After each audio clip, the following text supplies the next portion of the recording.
Initially, when we first moved here many years ago, one of the ways that we got active, just to meet people and become involved, was to join local campaigns, political campaigns. I volunteer, I'm a regular volunteer teacher at the Welcome Project, which is an organization here in town that works with immigrants, newly arrived immigrants, to help make their lives easier, and I teach English. I worked at Cambridge and Latin for a while. Before I was a teacher, I was a school social worker, and I had a placement briefly with an agency that worked at Cambridge, and Latin. So I've had, I spent time in 4 big major high schools in the great Somerville. With this agency, they placed me around Somerville, Cambridge,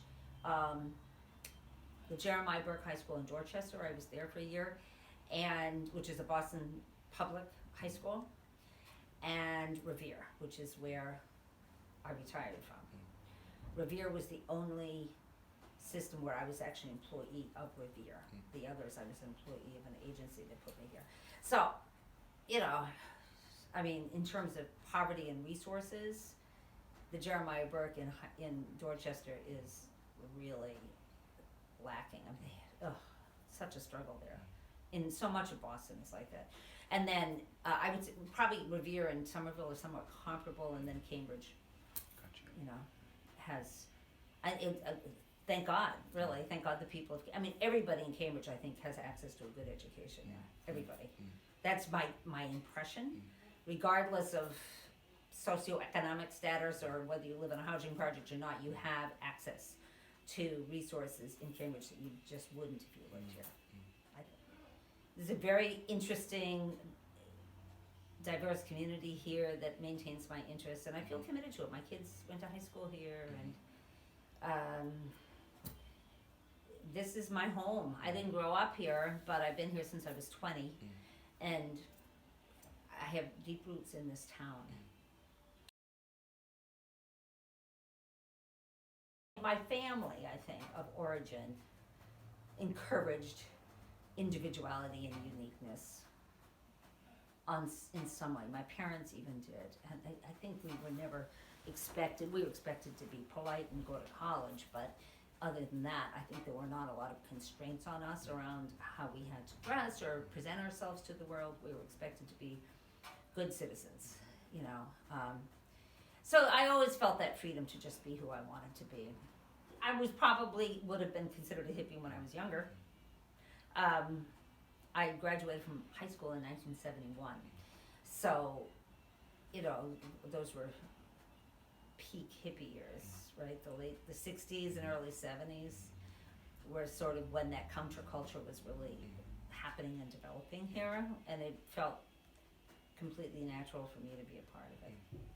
So I think I've always had those sensibilities. Yeah. My husband would even say that he never looked like a hippie. See, I always had this wild, crazy hair and everything, and I visually, he never did, because he couldn't grow a beard and he couldn't grow his hair long, and he always looked like, we used to call him Ed the Fed, because he looked like a federal agent almost, but he wasn't, but he didn't look the part.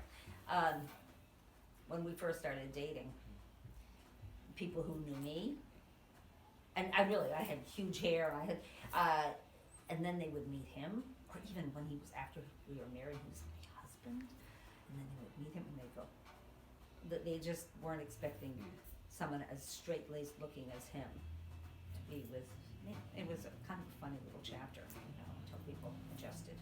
I think I was sort of a free spirit by nature always, and so it was like my tribe, they were freer thinking, less attachment to conventions, in fact, in many ways, a rejection of social conventions. For me, it just made perfect sense that hippies would reject a lot of the social conventions because they didn't even make sense. There was no need for them. They served no purpose. We don't need clothes.